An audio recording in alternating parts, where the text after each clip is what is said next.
ನಮ್ಮ ಹತ್ರ ಶಸ್ತ್ರಾಸ್ತ್ರಗಳು ರೆಡಿ ಇಲ್ಲ, ಆದರೂ ಸಹ ಯುದ್ಧ ಯಾವಾಗ ಘೋಷಣೆ ಆಗತ್ತೆ ಅಂತ ನಾವು ಬಾಯಿ ಕೇಳ್ಕೊಂಡು ವೇಟ್ ಮಾಡ್ತಾ ಇದ್ದೇವೆ. ಇದನ್ನು ಯಾಕೆ ಹೇಳ್ತಿದ್ದೀನಪ್ಪ ಅಂದರೆ, ಎಷ್ಟೋ ಜನ ಮುಂಚೆಯಿಂದನೂ ಓದ್ತಾ ಇದ್ದಾರೆ, ಬಟ್ ಎಷ್ಟೋ ಜನ ನೋಟಿಫಿಕೇಷನ್ ಆದಮೇಲೆ ಓದೋಣ ಅಂತ ಇದ್ದಾರೆ. ಅವರು ನೋಟಿಫಿಕೇಷನ್ ಆದಮೇಲೆ ಓದಲಿ, ತೊಂದರೆ ಇಲ್ಲ. ಆದರೆ ಕೆಲವೊಂದು ಸೋಷಿಯಲ್ ಮೀಡಿಯಾ ಗ್ರೂಪ್ಸ್ಗಳಲ್ಲಿ ಅನ್ನೆಸೆಸರಿ ಚಾಟ್ಗಳನ್ನು ಕ್ರಿಯೇಟ್ ಮಾಡ್ತಾ ಇದ್ದಾರೆ. ಇವತ್ತಾಗತ್ತೆ, ನಾಳೆ ಆಗತ್ತೆ, ಈ ಥರ ಅನ್ನೆಸೆಸರಿ ಡಿಸ್ಕಷನ್, ಅದರ ಅವಶ್ಯಕತೆ ಇಲ್ಲ. ಯಾವಾಗ ನೋಟಿಫಿಕೇಷನ್ ಆಗತ್ತೋ ಆವಾಗ ಎಲ್ಲರಿಗೂ ಗೊತ್ತಾಗತ್ತಲ್ಲ. ಸುಮ್ಮನೆ ಕನ್ಫ್ಯೂಷನನ್ನು ಕ್ರಿಯೇಟ್ ಮಾಡಿಕೊಂಡು ಒಂದಿಷ್ಟು ಟೈಮನ್ನು ವೇಸ್ಟ್ ಮಾಡ್ತಾ ಇದ್ದೇವೆ ಅಲ್ವಾ. ಸೊ ನಾನಿವತ್ತು GPSTR, HSTR ಮತ್ತು ಕ್ರೈಸ್ ಎಕ್ಸಾಮ್ಗೆ ಹೇಗೆ ಸ್ಮಾರ್ಟ್ ವರ್ಕನ್ನು ಯೂಸ್ ಮಾಡಬೇಕು ಅಂತ ಹೇಳಲಿಕ್ಕೆ ಹೊರಟಿದ್ದೇನೆ. ಯಾಕಂದರೆ ನೋಟಿಫಿಕೇಷನ್ ಈ ವಾರದಲ್ಲೇ ಆಗ್ಬೋದು ಅಂತ ಕೆಲವೊಂದು ಕಡೆ ತುಂಬ ಡಿಸ್ಕಷನ್ನಲ್ಲಿದೆ. ಹಾಗೆ ಅಕ್ಟೋಬರ್ನಲ್ಲಿ ಎಕ್ಸಾಮ್ ಆಗತ್ತೆ ಅನ್ನುವಂತಹ ಗಾಳಿ ಸುದ್ದಿ ಸಹ ಇದೆ. ಅದೇನಾದರೂ ನಿಜ ಆಯಿತು ಅಂದರೆ 2 ಮಂತ್ಸ್ನಲ್ಲಿ ನಮಗೆ ಓದಲಿಕ್ಕಾಗತ್ತಾ?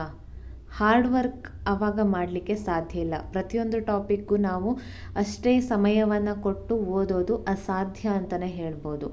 ಆವಾಗ ನಾವೇನು ಮಾಡಬೇಕು, ಸ್ಮಾರ್ಟ್ ವರ್ಕ್ ಸ್ಟ್ರಾಟಜಿಸ್ಗಳನ್ನು ಯೂಸ್ ಮಾಡಬೇಕು ಅಲ್ವಾ. ಅದನ್ನು ನಾನೀಗ 10 ಪಾಯಿಂಟ್ಸ್ ಮೂಲಕ ಎಕ್ಸ್ಪ್ಲೇನ್ ಮಾಡ್ತಾ ಹೋಗ್ತೇನೆ. First one, prioritise high weightage topics. ಈಗ ನೀವೇ ಪ್ರಯೋರಿಟೈಸ್ ಮಾಡ್ಕೊಳ್ಬೇಕು ಯಾವುದಕ್ಕೆ ನೀವು ಜಾಸ್ತಿ ವೇಟೇಜನ್ನು ಕೊಡ್ತೀರಾ ಅಂತ. ಫಾರ್ ಎಕ್ಸಾಂಪಲ್ಲು, ಈಗ ಪೇಪರ್ 1ನಲ್ಲಿ ಏನಿರುತ್ತೆ, ಜನರಲ್ ನಾಲೆಜ್ ಇರುತ್ತೆ, ಎಜುಕೇಷ್ನಲ್ ಸೈಕಾಲಜಿ ಇರುತ್ತೆ, computer, basic English, basic Kannada, then value education ಎಲ್ಲವೂ ಇರುತ್ತೆ. ಬಟ್ ಪೇಪರ್ 2 ನಿಮ್ಮ ಸ್ಪೆಸಿಫಿಕ್ ಸಬ್ಜೆಕ್ಟ್ ಮಾತ್ರ ಅಲ್ಲಿರೋದು. ಸೊ ನಿಮ್ಮ ಸ್ಪೆಸಿಫಿಕ್ ಸಬ್ಜೆಕ್ಟಲ್ಲಿ ನೀವು ಪ್ರೋ ಆಗಿರಬೇಕು, ಅಷ್ಟು ಡೀಪ್ ನಾಲೆಜ್ ಇರಬೇಕು ನಿಮಗೆ.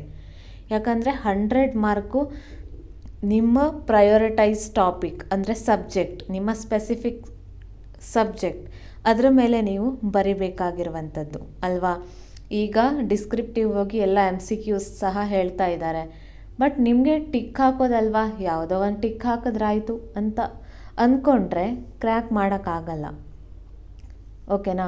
ಓದದೇ ಇರೋರ್ದು ಸಹ ಲಕ್ ಚೆನ್ನಾಗಿದ್ದರೆ ಟಿಕ್ ಮಾಡಿ ಅವರು ಏನು ಮಾಡ್ಬೋದು, ಜಾಬನ್ನು ತಗೊಳ್ಬೋದು. ಅದಕ್ಕೋಸ್ಕರ ನಿಮ್ಮ ಪ್ರಯೋರಿಟೈಸ್ ಟಾಪಿಕ್ ಮೇಲೆ ನೀವು ಜಾಸ್ತಿ ಫೋಕಸ್ಸನ್ನು ಮಾಡಿ. ಉಳಿದಿದ ಮೇಲೆ ಮಾಡಬೇಡಿ ಅಂತ ಹೇಳ್ತಾ ಇಲ್ಲ.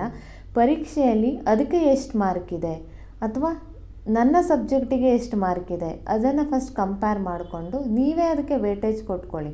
ಯಾವುದನ್ನು ನಾನು ಡೀಪಾಗಿ ಓದಬೇಕು ಅಥವಾ ಯಾವುದನ್ನು ನಾನು ಬೇಗ ಮುಗಿಸ್ಕೊಳ್ಬೇಕು, ಎಲ್ಲ ಟಾಪಿಕ್ ಕವರ್ ಆಗಲೇಬೇಕು ನಂದು ಮ್ಯಾಂಡೇಟರಿ ಅಂಥ ಟಾಪಿಕ್ಸ್ಗಳನ್ನು ಫಸ್ಟು ನೀವು ಕವರ್ ಮಾಡಿ. Second one, solve more MCQs daily. ಇದನ್ನು ನಾನು ನಿಮಗೆ ಆಲ್ರೆಡಿ ಹೇಳಿದ್ದೇನೆ. ಯಾವುದೇ ಟಾಪಿಕ್ಕನ್ನು ನೀವು ಇವತ್ತು ಓದಿದ್ದೀರಿ ಅಂದರೂ ಅದರ ಮೇಲೆ ಒಂದು ಅಟ್ಲೀಸ್ಟ್ 40 to 50 MCQಸನ್ನಾದರೂ ಸಾಲ್ವ್ ಮಾಡಿ.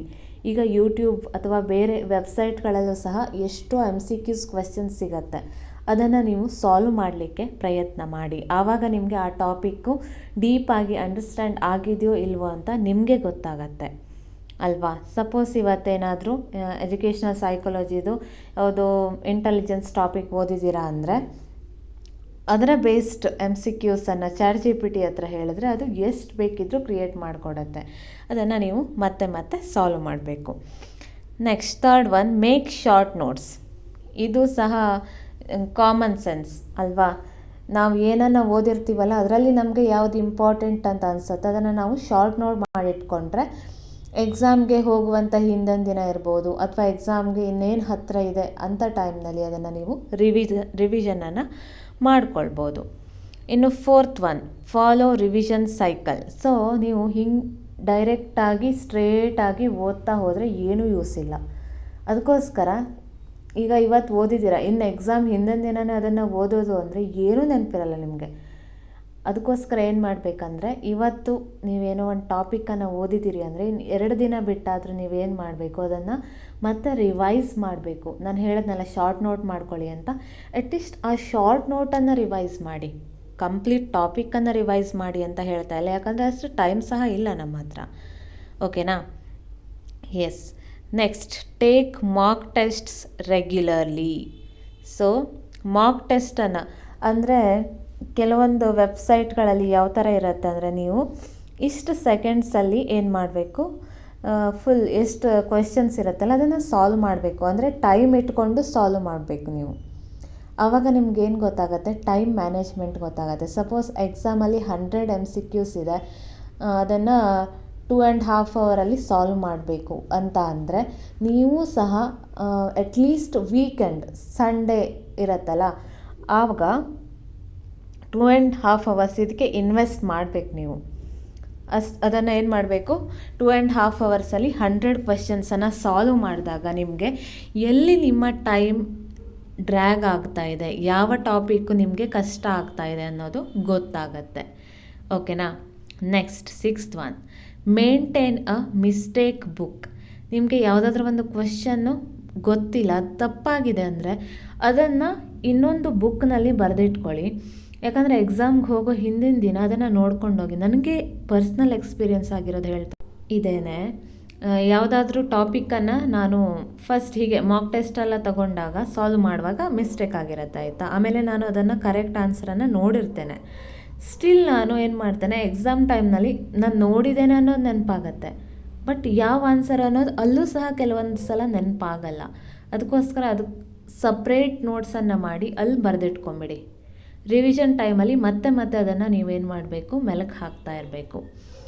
7th one, stick to 1 good book. ಈಗ ಮಾರ್ಕೆಟ್ನಲ್ಲಿ ಏನಾಗಿದೆ, GPSTR ಅಂದರೆ ಒಂದಿಷ್ಟು ಆಥರ್ಸ್ ಬುಕ್ಸ್ ಇದೆ, HSTR ಅಂದರೆ ಮತ್ತೊಂದಿಷ್ಟು ಬುಕ್ಸ್ ಇದೆ. ಆವಾಗ ನಾವೇನು ಮಾಡ್ತೇವೆ, ಎಲ್ಲ ಬುಕ್ಸನ್ನು ಮನೆಗೆ ತೊಗೊಂಡು ಬರ್ತೇವೆ, ಬಟ್ ಯಾವುದನ್ನು ಓದಲ್ಲ.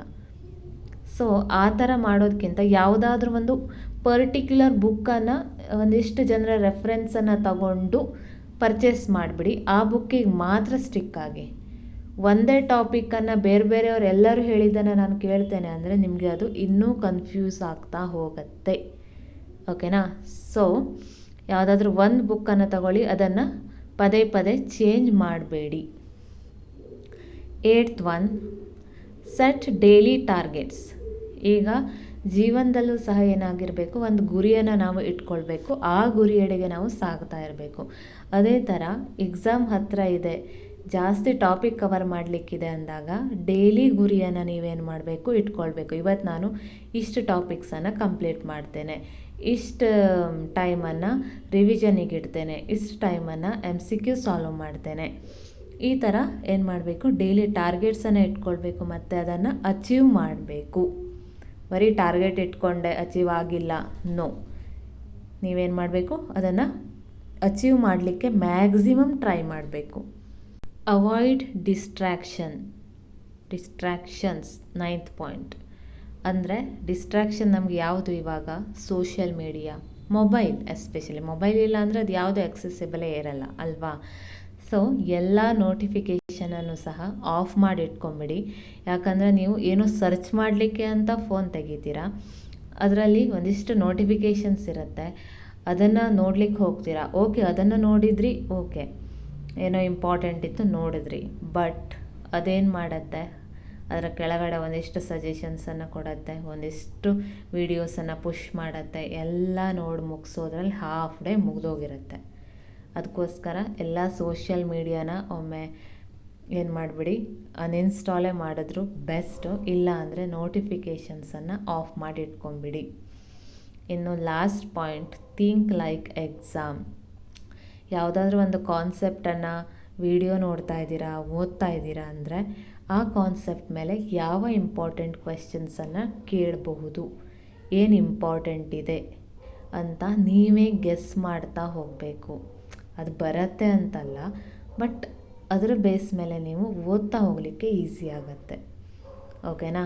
ಇದಿಷ್ಟನ್ನು ಫಾಲೋ ಮಾಡಲಿಕ್ಕೆ ಟ್ರೈ ಮಾಡಿ. ನಿಮಗೆ ಈ ವಿಡಿಯೋದಲ್ಲಿ ಏನಾದರೂ ಸ್ವಲ್ಪ ಇಂಪಾರ್ಟೆಂಟ್ ನಾನು ಹೇಳಿದ್ದೀನಿ ಅನಿಸಿದ್ರು ಲೈಕ್, ಶೇರ್, ಕಮೆಂಟ್ ಮಾಡಿ. ಹಾಗೆ ನನ್ನ ಚಾನಲನ್ನು ಫಾಲೋ ಮಾಡ್ಕೊಂಡು ನೋಡಿ. ಮುಂದಿನ ವಿಡಿಯೋ ಜೊತೆ ಮತ್ತೆ ಸಿಗ್ತಾನೆ. ಅಲ್ಲಿಯವರೆಗೂ ಟಾಟಾ, ಬಾಯ್ ಬಾಯ್.